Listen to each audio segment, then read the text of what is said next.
Hello friend, maths with Savita में एक बार आपका फिर से स्वागत है।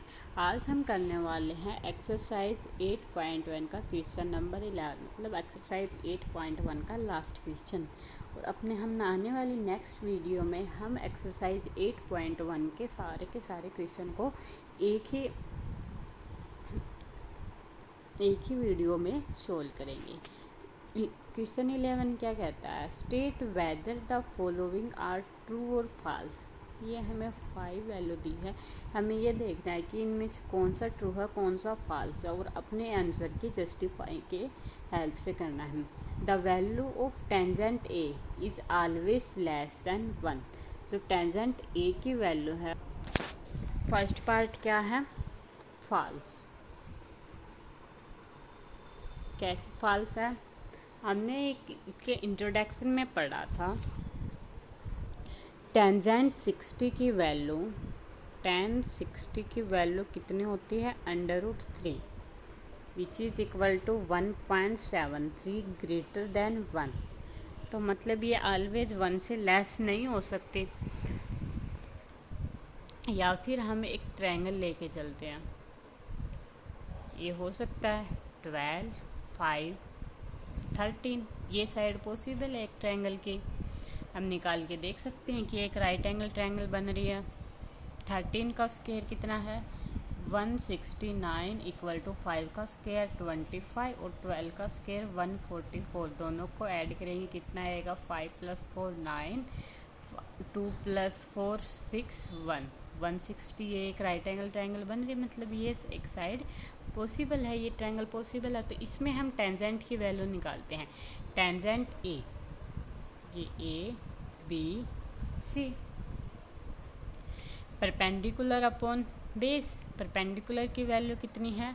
12 और बेस की वैल्यू कितनी है? 5। इसका आंसर क्या आएगा? Greater than 1। मतलब हमारे पास जो फर्स्ट ऑप्शन, फर्स्ट क्वेश्चन है वो फॉल्स है। ऑलवेज लेस देन 1 नहीं होती, ग्रेटर देन 1 भी हो सकती है। अब हमें क्या निकालना है? इसका सेकंड क्वेश्चन। पर इसको पूरे को साफ कर देते हैं।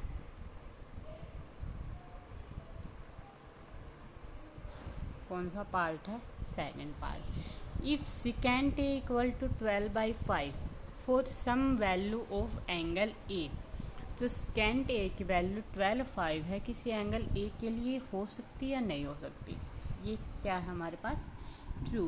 कैसे ट्रू है? सेकेंट ए किसके इक्वल होता है?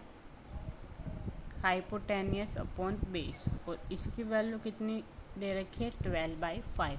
हाइपोटेनियस की वैल्यू मे बी 12 हो सकती है, 12 के की वैल्यू 1 भी हो सकती है। मतलब मिनिमम हाइपोटेनियस की वैल्यू कितनी होएगी? 12। और बेस की वैल्यू कितनी है? 5। तो हमें क्या है, हमें क्या पता है? एक राइट एंगल ट्रायंगल में जो हाइपोटेनियस होता है वो उस ट्रायंगल की सबसे लॉन्गेस्ट साइड होती है, और उसकी वैल्यू बेस से तो ज़्यादा हो ही सकती है। तो ये हमारे पास क्वेश्चन क्या है? राइट। थर्ड क्या क्वेश्चन क्या कहता है? Cos is abbreviation used for the cosecant of angle A. Third part क्या कहता है?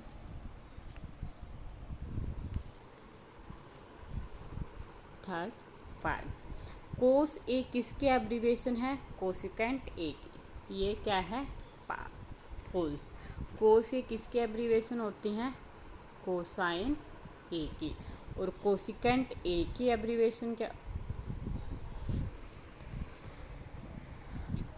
कोसिकेंट ए की एब्रीविएशन क्या होती है? कोसेक ए। कोसाइन ए को हम क्या लिखते हैं? कोसे। और कोसिकेंट ए को हम क्या लिखते हैं? कोसेक ए। पार्ट 4 क्या कहता है?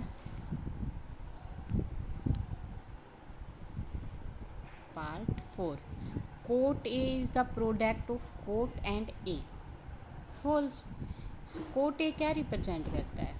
Cot not product of cot and A. A यहाँ पर क्या रिप्रेजेंट करता है? एंगल को रिप्रेजेंट करता है, तो ये इन दोनों का प्रोडक्ट नहीं है।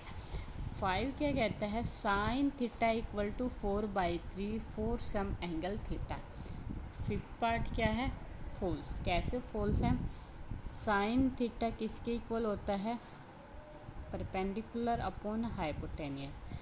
इसकी वैल्यू क्या दे रखी है 4/3, मतलब हाइपोटेनस की वैल्यू 3 और परपेंडिकुलर की वैल्यू 4 हो सकती है। के की वैल्यू जब 1 हो, कि 3 की और 4 की होती है। के की वैल्यू यदि हम ले तो हाइपोटेनस की वैल्यू 3 और परपेंडिकुलर की वैल्यू 4, तो परपेंडिकुलर हाइपोटेनियस से ग्रेटर होगा। बट हमें पता है कि एक राइट एंगल ट्रायंगल में जो हाइपोटेनियस है वो उस ट्रायंगल की सबसे लॉन्गेस्ट साइड होती है, तो परपेंडिकुलर से ग्रेटर कैसे हो गई। तो ये क्वेश्चन क्या है, force. Thank you so much.